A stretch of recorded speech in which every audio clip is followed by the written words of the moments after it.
Like we said earlier, Caleb, it was one of those wins where is it a signature win? No. Does it boost your NCAA tournament resume by beating a team that was in the 80s in terms of net ranking? No. But it keeps you alive, and it's one of those, if they were to have lost, it would have been really tough to have recovered from that. But the Jays were victorious last night, 84-64 against the Providence Friars. One guy who was there, who's making his Matt and Gary debut here on 1620 The Zone, Mr. Jon Walker, the Omaha World Herald. John, how you doing, my man? Man, I'm good. I got the ham horn and everything. That's a heck of a way to start a Wednesday after the morning after a Jays game. So I'm thrilled. Thanks for having me. Of course. Thanks for coming out. We're rolling out the red carpet for you, Johnny. You're a special other guest. than you don't get Gary Sharp. Sorry. Yes, other than that. You get the B squad. It's like back in the day going on Carson, and it's like, wait, you're not Johnny. Who's guest hosting today? Alrighty, John. Look, I think the obvious story coming out of last night's game is the bench. I mean, it's been no secret that it's been a struggle bus the entire year trying to get production from the second unit, but they bursted out into the scene. Isaac Trout, Mason Miller helped combine along with others for 29 points off the bench that propelled them to this 20-point victory. How do you feel? Like, are you more confident now that this team can make the run into the tourney and maybe even win a tourney game after this performance from the bench? And do you think it's something that could be sustainable? Yeah, I think that last part is the most important piece. Yes. Because I think a team with Ryan Kalkbrenner, especially, and with the way Stephen Ashworth has stepped up in his second year, I think those two alone are going to have Creighton in nearly any game they play. Yeah. I really do. We've seen what this team is without Ashworth. We saw what it was without Kalkbrenner. Both of those happened in Las Vegas, ironically enough. Yeah. And so I think with those two, Creighton's going to have a chance in any game. But everybody behind them, especially the bench, as you pointed out, has kind of been the question. Mm-hmm. The Jays have been as good as Jemiah Neal has been most nights. Yes. In last night when Providence wouldn't let him get a lot off, you were looking for that third score. Well, it helps when Isaac Trout comes off the bench and hits 4 threes in 4 minutes. So no, that was the huge part, obviously. Yeah. And so if they do get production like that, if you add, they had 29 bench points against Providence. If they have 15 to 20 bench points a night, they're going to be really formidable. Now, the question is, can they get 20 bench points a night? Is Isaac Trout going to catch fire again? Is Mason Miller going to, kind of regress to the mean and in a positive way in this instance? And so that's the key. Can they do it consistently? So I think they could get to the tournament. I think they got to finish 12-8 in the Big East at least. But I think they can get to the tournament. And I think in a one-off standalone setting, I think they could win a tournament game because of Ryan Kalkbrenner and Stephen Ashworth. Sure. The only question would be, could they get it? Could they get a little bit from anyone else? That'd be the question. John, when you look at the ceiling for this team, because obviously every team is a little bit better if the bench is contributing, but for your top two guys, Stephen Ashworth and Ryan Kalkbrenner, there's a high usage rate on Ashworth. And I was told at the beginning of this show that I was being unfair to Ryan Kalkbrenner because when I watch him, obviously he ends up with a double-double. He scored 50 points or whatever to open the year. He's had magnificent performances. He's had the accolades. But there was a stretch in the first half last night that Creighton could have put the game away. Ultimately, they go on to win by 20, but the Friars get back into it. And over that stretch, Kalkbrenner doesn't really look good on a couple of post-ups, and he gets beat defensively on a couple of trips in a row. For you, looking at the ceiling of this team, is there a way for Kalkbrenner to not have at any point in the game, and I know that's tough for anybody, and for him, there's the expectations, to not have a couple minute stretch where it's like man, he really didn't. Like, he kind of disappeared for a little bit. Yeah, it's tough. It's really, really, really tough. I don't think a lot of people talked about this, but here's what I'll point out. They were in that game at Marquette without question. Mhm. Yes. They led 35-27 before halftime. And Ryan Kalkbrenner did not put up a shot through the last 7 minutes of the first half. And I don't think it's a coincidence that Marquette kind of came storming back. Yeah. And I think a little bit happened in the first half at Butler.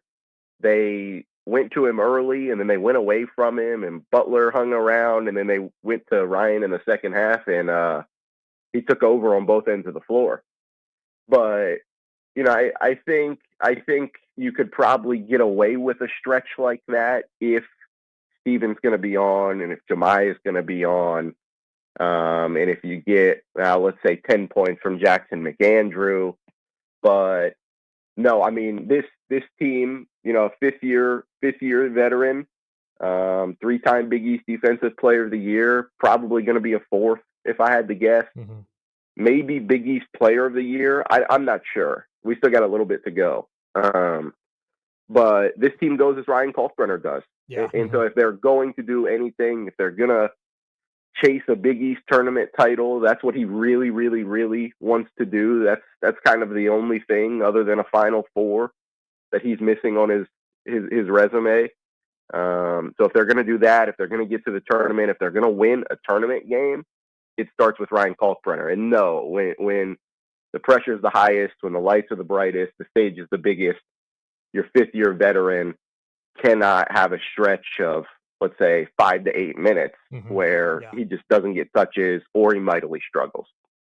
So we can maybe add on to that discussion. Well, I'll add on the discussion a little bit. Do you think that is a little bit of a Ryan, those stretches? Because you did fail to mention this a little bit too, John. I'm not harping on you, but when you bring up the Marquette game, right? The last 7 minutes of the first half, he disappeared. Yeah. But he was missing those shots at the end of the game too. I mean, there were some real opportunities to cut the lead down, to really spark a run, for them to get that big win that they needed. And he wasn't there, and he was missing, some bunnies. So, but I want to go back to this because it's an interesting conversation, because I thought it was a little unfair with Caleb because the guy's doing so much and he's producing so much, and it's a little bit much to get on him for disappearing. But do you think that those, because it does happen, I'm not denying that it doesn't happen, those slight disappearances, do you think that's a Kalkbrenner problem? Do you think it's a team problem, a Coach McDermott problem, or is it a little bit of both? Yeah, I really, and not to give you the politician answer, I genuinely believe it's a little bit of everything. Yeah. I think that teams obviously, and we've seen this all season, this is, I'm not going to break ground here. Teams plan for Ryan Kalkbrenner on both ends of the floor, certainly defensively. And I think sometimes his offensive prowess gets lost in the mix. Sure. Because you have to scheme for him so much defensively. And so I think that's when they kind of get him going early, and teams are like, oh man, we've got to adjust for this now. Yeah. And so then they'll front, then they'll crash, then they'll double him. But going back to the point that he and Greg McDermott made, when Nebraska did that, when they were on him all night, when teams do that, they still have to find a way to get Ryan the ball in the post. And more importantly, he has to be able to either finish that possession at the rim if he has the opportunity to, or find a kick out. And so I really do think it's a little bit of everything. But again, you're a fifth year senior. We saw last night. I would butcher his last name if I said it, so I'm not going to. We just went with Oswin for the first name. Yeah, just Oswin, go with that. Yes, you got it. So he, I was really curious to see how that matchup was going to go, because you have a 23-year-old versus a 19-year-old, and that was a matchup that, even though Oswin is really, really, really good, Ryan Kalkbrenner should have dominated it. Yeah.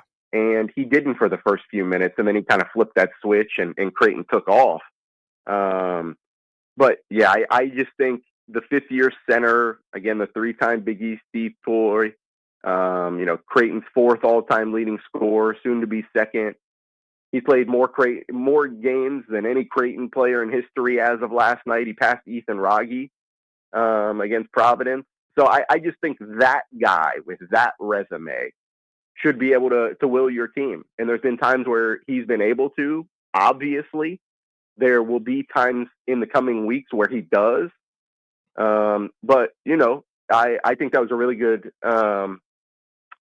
thing to point out that, yes, he obviously, one, kind of went away in the first half at Marquette, and two, more importantly, missed those ones at the end to keep him in it and give him a chance. I know. So you just can't have that. And I don't think he will on most nights. All that to say, he's a great player. And you don't nitpick if he's not, exactly. Right? But that's just where they are with Pop Isaacs out. But that's just, right. I mean, it's incredible what Ashworth and him are doing to keep this team afloat right now. Well, and I'm glad, John, that you brought up the Nebraska game, because I don't want to be the Nebraska guy bringing up the Nebraska game. but if a team goes through and just takes Kalkbrenner out of the game, you would hope that Greg McDermott can scheme him open. I see it so much with the Huskers on, can you scheme some more stuff for Bryce Williams or Connor Essegian, whatever it is, the coach needs to find a way to get the guy the ball who needs the ball. Yep. For this Creighton team, and it's obviously the usage and the ball handling is dominated by Ashworth. Does there need to be more pick and roll action? Because I really like Kalkbrenner when he's on the move, when he's not just in a post up game, because sometimes guys can physical him a little bit. But when he is on the move, he is so tough to stop. That's like, he's great in transition. I love him on the pick and roll. I want to throw these out there really quick before I give you an answer. So Stephen Ashworth, his usage rate is currently 26.8%. Yeah. That's a career high, obviously. And you'd have to go back to Denzel Mahoney in the 2019-20 season to find a Creighton player who's been used more than Stephen Ashworth is being used right now. And Ryan Kalkbrenner's usage rate is 22.1%. That's a career high for him. And so these guys are being asked a lot. Fortunately for Creighton, they've delivered in most instances. But I'm so sorry. What was your question?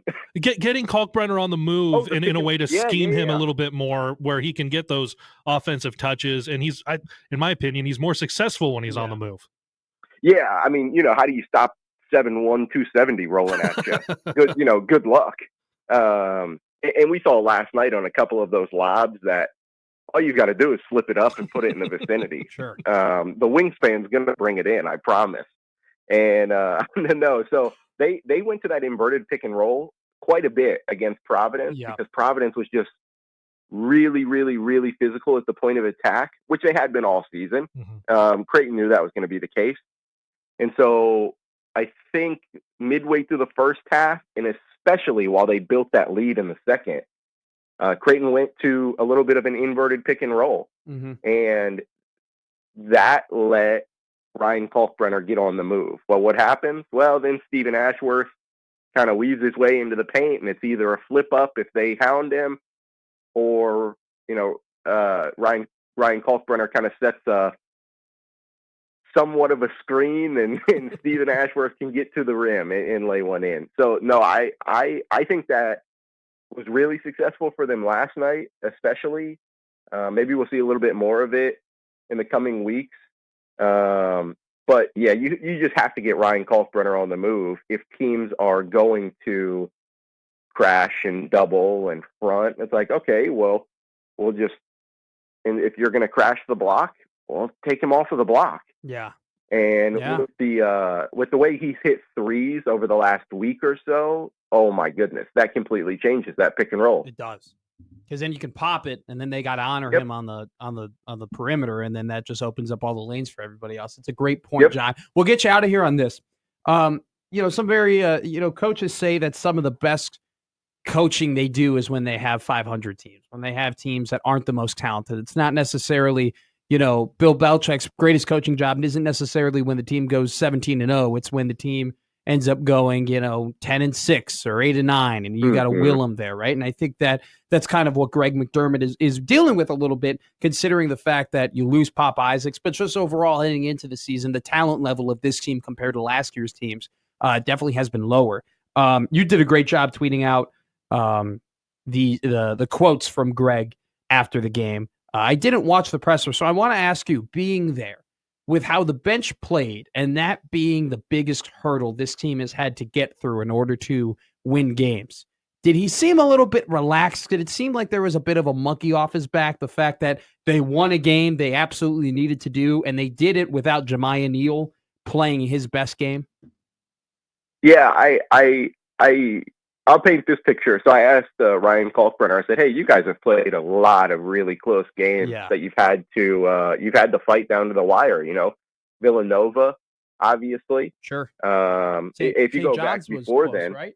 St. John's was what's up? Wasn't St. John's a close game as well? Yeah. So if you go back even further, that Alabama game they were in. Yeah. So then they had the Villanova one they had to gut out, and the St. John's one by a point. Yeah. And they were in it at Marquette, and they squeezed one out at Butler. And so it's just been, another night in the Big East, obviously. Sure. But it's been close one after close one after close one.